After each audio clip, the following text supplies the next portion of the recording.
Bonjour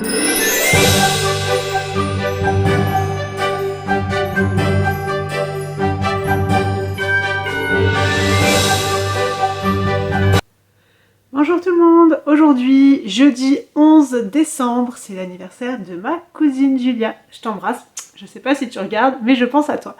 Vous êtes sur ma chaîne Mamandine Tricote sur YouTube, sur Instagram également. Ravelry, j'ai raccourci, Mandine Tricote. On va y arriver, je viens de préparer quelques petites choses là à côté de moi, donc je suis un peu foufou, mais ça va le faire. J'espère que vous allez bien. Moi j'ai un peu le temps ce matin, donc je vais vous présenter mes calendriers de l'Avent. Non, d'abord on va parler de ce que je porte vite fait, mes calendriers de l'Avent, mon avancée tricot, et pour ceux que ça n'intéresse pas, on se quittera là. Pour les autres, et à la demande express de Vanessa Créanès, il y aura une mini exposition de boules de Meisenthal. Voilà. On commence. Donc ce que je porte, c'est, vous l'aurez reconnu, le pull Maric de Anna Dervoet ou Along avec Anna. J'ai pas fait dans l'originalité, j'ai repris ses couleurs. Et même la laine, je crois, c'était la Nord de Drops. Voilà, ça fait très très longtemps que je l'ai. J'avais fait la même année celui-là et ceux pour les enfants qui bien sûr ne leur vont plus. Mais moi je porte toujours le mien et franchement la Drops Nord ne bouge pas. Il y a aussi un petit liseré sur le bas des manches et pas sur le corps. Voilà pour ce modèle qui franchement fait toujours son petit effet quand j'arrive au boulot avec. Waouh. Voilà. Donc les calendriers, on va commencer par le thé. Hier je vous disais que le mélange d'herbes, donc une tisane, cacao, orange, ça risquait de pas me plaire. Je me suis laissée porter quand même et je l'ai prise ce matin. Et j'ai beaucoup aimé. Le chocolat prenait le pas, le cacao en tout cas prenait le pas sur l'orange, et l'orange restait un tout petit peu discrète en arrière-bouche. Moi j'ai bien aimé. Voilà, comme quoi, ne jamais renoncer à quelque chose avant d'avoir essayé. Daman Frère, donc pour CT, aujourd'hui le 11, là.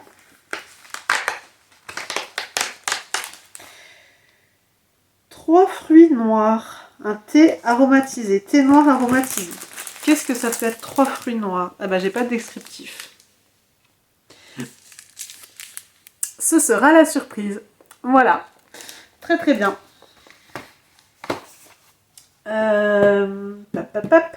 Chez Aromazone, nous avons le 11. Ah, alors quelque chose pour les cheveux, je vois dans la petite. Alors je le vois comme ça là aujourd'hui. Voilà, et là il y a marqué en friction sur les cheveux, sur le cuir chevelu. Donc je ne sais pas ce que c'est.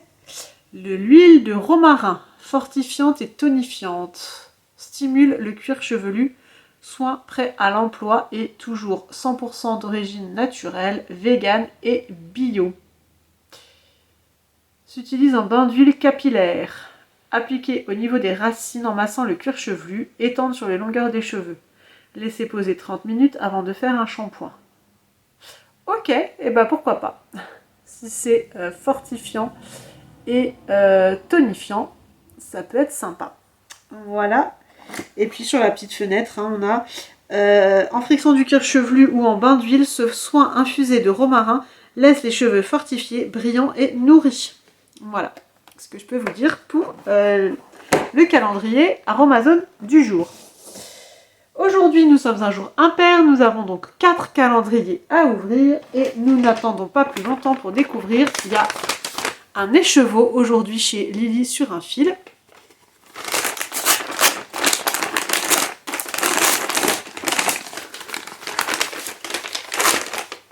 Ah. Je suis vraiment contente de ce calendrier. Je vous montre vite fait. Hop, je pose. Je fouille mon enveloppe jusqu'au bout. Ah, les petits sushis.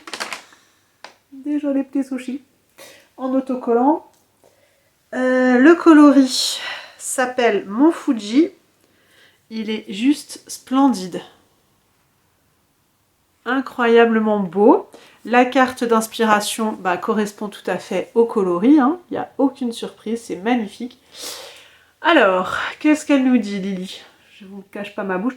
Il était hors de question que je fasse un calendrier de l'Avent sans inclure le mont Fuji, qui est un lieu emblématique qui me fascine et m'inspire.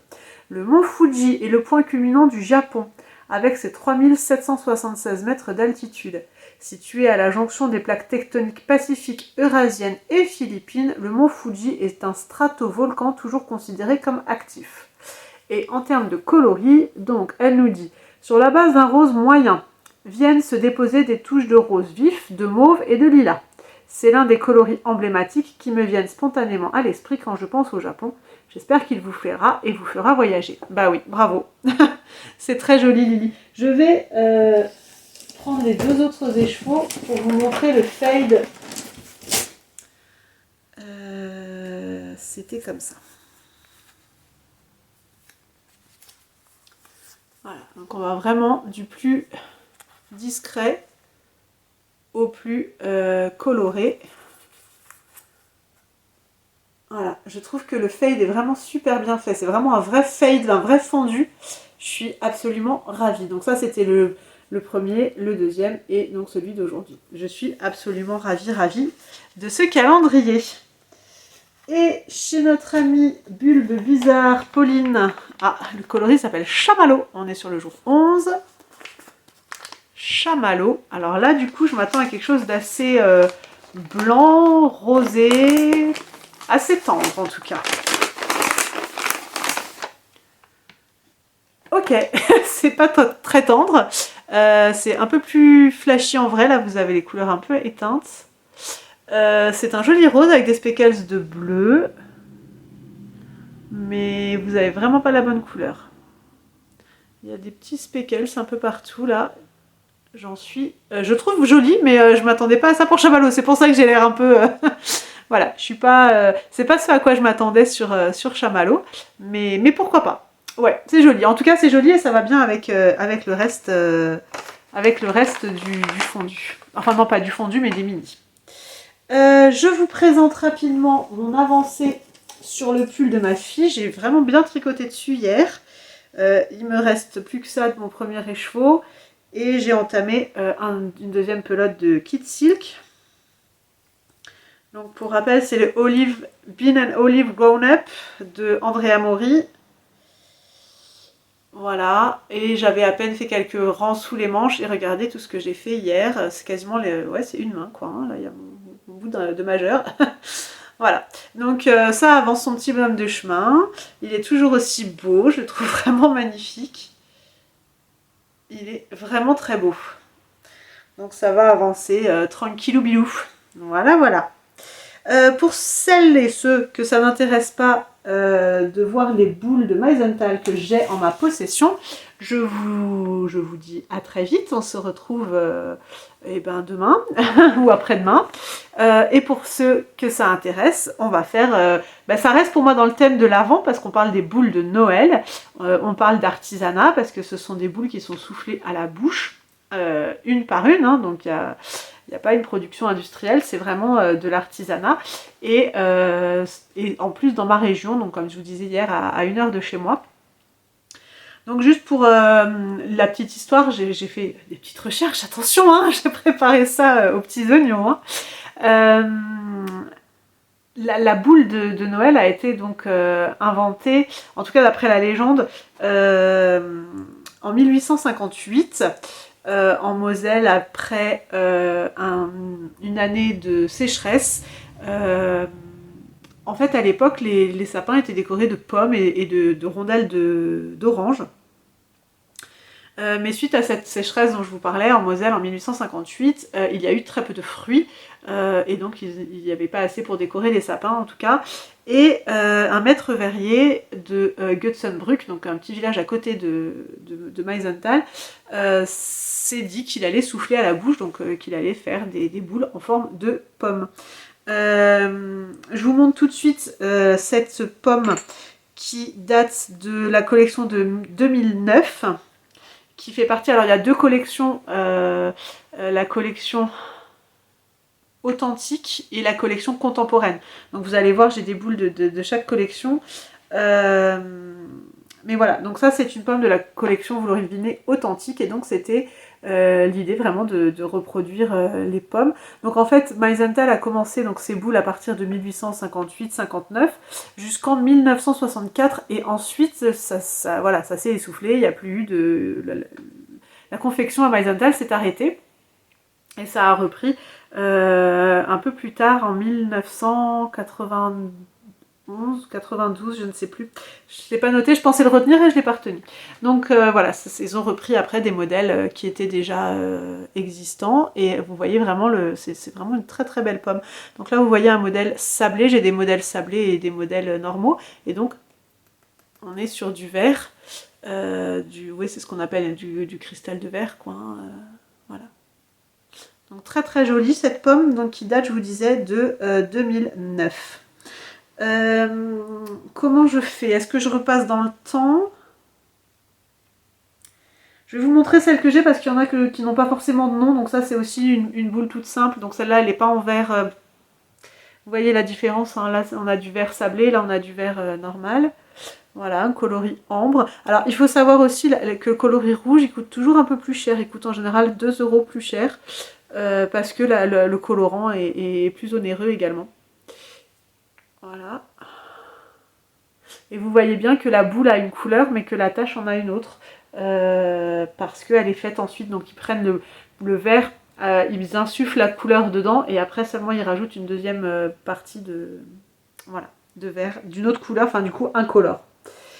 Donc cette boule-là, elle fait partie aussi de la collection Tradition. Celle-là, c'est des boules qui soufflent un peu toute l'année et qui ne sont pas dans les collections, enfin voilà, c'est pas des créations spécifiques. J'ai également ces deux-là qui font partie des collections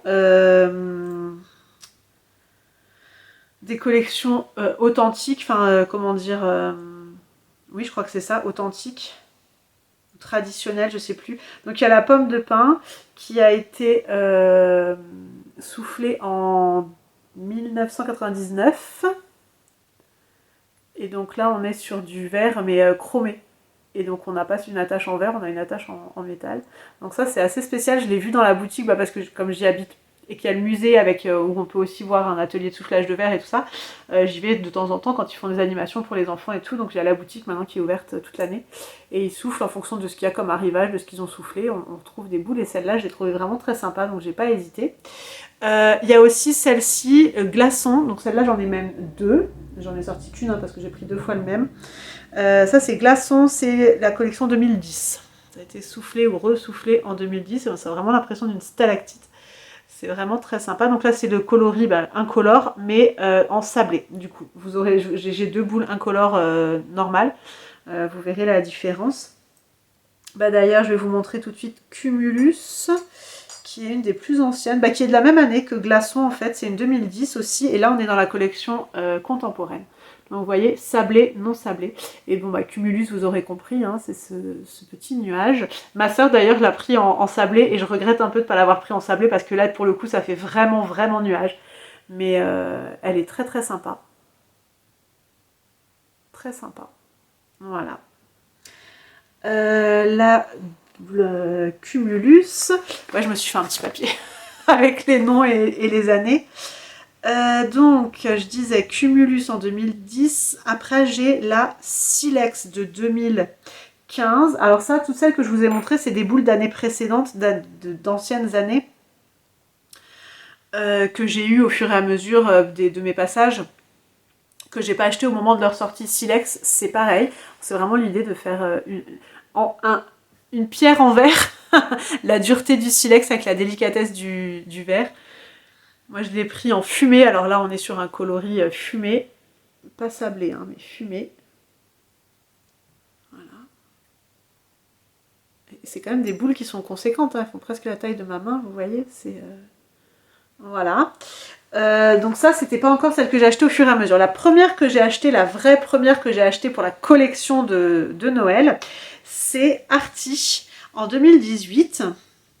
Et je l'ai prise en rouge framboise en fait. C'est celle-là. Et pour moi, voilà, elle fait partie des 3 plus belles de ma collection. Mais enfin, je vous mets un peu à la lumière du jour, mais elle est vraiment splendide. C'est en fait un artichaut, tout simplement. Voilà, artichaut en 2018. Et c'est avec celle-là qu'a commencé mon addiction aux boules de Meisenthal. Voilà, elle est très très belle, très délicate. J'aime vraiment beaucoup. Ensuite, après Artie, il y a eu en 2019 Lab. Donc là, elle est très imposante celle-ci aussi, encore plus que les autres. Donc là, l'idée, c'était un laboratoire, de se faire reproduire une sorte de tube à essai de laboratoire, tout en gardant l'idée de la boule, d'où la base arrondie. Voilà. Un peu plus scientifique. Il y a eu des trucs scientifiques, j'ai pas pris la kilo, j'ai pas pris la FIS. La FIS, c'est comme il y en a beaucoup qui l'ont qualifié de presse-agrumes, ce qui n'est pas tout à fait faux. Voilà, c'est rigolo. Mais j'ai pas craqué pour tous les modèles précédents, mais je suis pas à l'abri si je passe à la boutique d'en trouver une dans un coloris qui me plaît et qui me fait dire waouh. Donc voilà pour la Lab que j'ai pris en sablé rouge. Voilà. Donc ça c'était 2018, non 2019 pardon, 2020, vous avez un gros plan sur ma tête à chaque fois, je suis désolée. 2020 c'était la Magma, c'est celle-ci, ouais c'est celle-ci la Magma. Alors ne me demandez pas pourquoi, j'ai plus retenu le pourquoi du comment. Moi je l'ai prise du coup là en clair, une espèce de grosse vis. Je sais pas trop comment la décrire, mais elle est sympa. Enfin, elle est originale en tout cas. Voilà. La Magma. 2021, c'est aussi dans mon top 3 de mes préférés, c'est la Piaf. L'idée, c'était de repartir sur un... Vous savez, les boules de graines qu'on met aux oiseaux. Voilà. Et on voit vraiment bien les petites graines, un peu comme des petits grains de riz, là. Voilà, elle est très jolie. Et c'était ma première ambre, d'ailleurs. C'est la première en ambre. Je suis pas très orange à la base, mais je trouve que dans un sapin... Enfin, voilà, moi je les mets pas dans le sapin, mais finalement, je trouvais qu'en sapin, ça rendait super bien. En coloris de Noël, en tout cas, que c'était très chouette. Donc voilà, la ambre. La Piaf, ma deuxième préférée. 2021, 2022, on a eu l'Extra, qui, comme on dit pour la super soft, n'a de douce que le nom. L'Extra n'a d'extra que le nom, mais du coup, je trouve le concept extra parce qu'elle est très très très simple. Il faut vraiment que je trouve comment vous les montrer. Voilà. C'est une boule un peu déconstruite avec un joli petit liseré autour. Voilà. Je la trouve très sympa, mais le nom, enfin voilà, je trouve qu'elle est vraiment chouette. Voilà, Extra. Ensuite, on a eu, il y a 2 ans, la Stella. Et alors là, j'ai coup de cœur intersidéral, j'ai pas pu me décider sur les coloris. Donc bah, j'ai pris pétrole et ambre à nouveau. Et là, c'était vraiment l'idée d'une étoile, Stella d'une danseuse étoile. D'où la forme de petit tutu. Et franchement, je trouve qu'elle est très très sympathique, celle-là. Donc celle-là, j'en ai pris 2 et j'ai les 2 dans mon présentoir. Voilà, je les trouve très sympas. Très très jolies.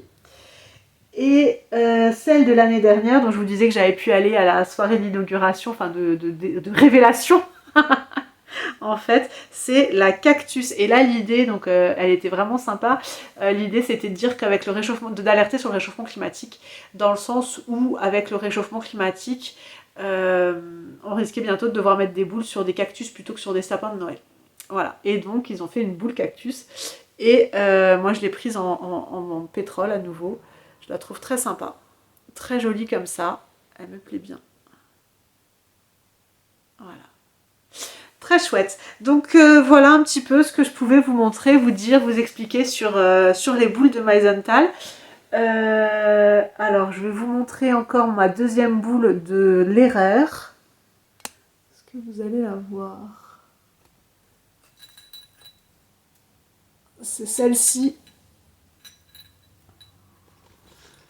Alors je sais pas ce que vous aurez vu, je sais pas. Je vais pas la décrocher parce qu'elle est un peu entortillée pour pas tomber justement.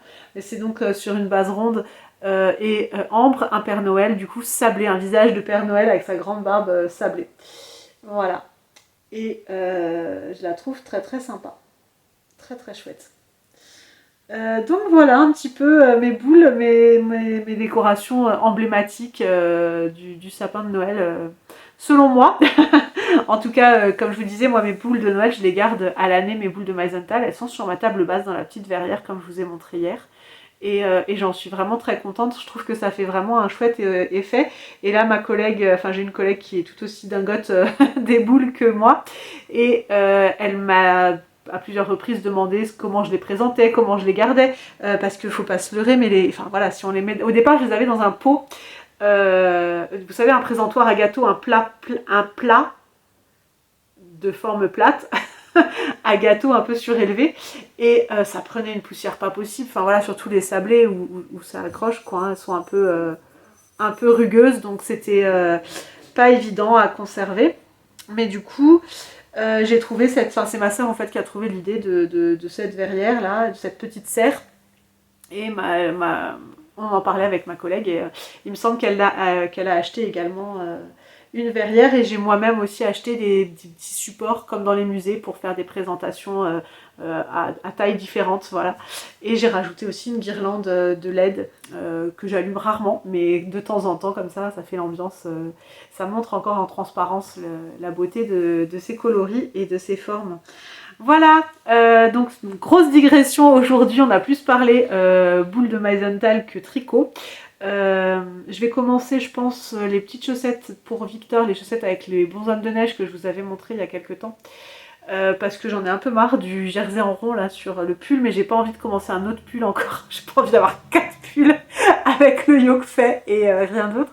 Mais voilà, histoire de me challenger un petit peu, je vais faire, je pense, les chaussettes de Victor et faire du jersey, du jacquard de temps en temps quand j'en aurai vraiment trop marre du jersey en rond. Sachant que c'est des chaussettes d'hiver, pas des chaussettes de Noël, donc ça n'a pas de caractère d'urgence. Voilà ce que j'avais à vous dire, donc vous me verrez ce vendredi. Du coup je vous souhaite une bonne journée, peut-être un bon week-end, une bonne soirée en fonction du moment où vous regarderez cette vidéo. Je vous embrasse et je vous dis à bientôt.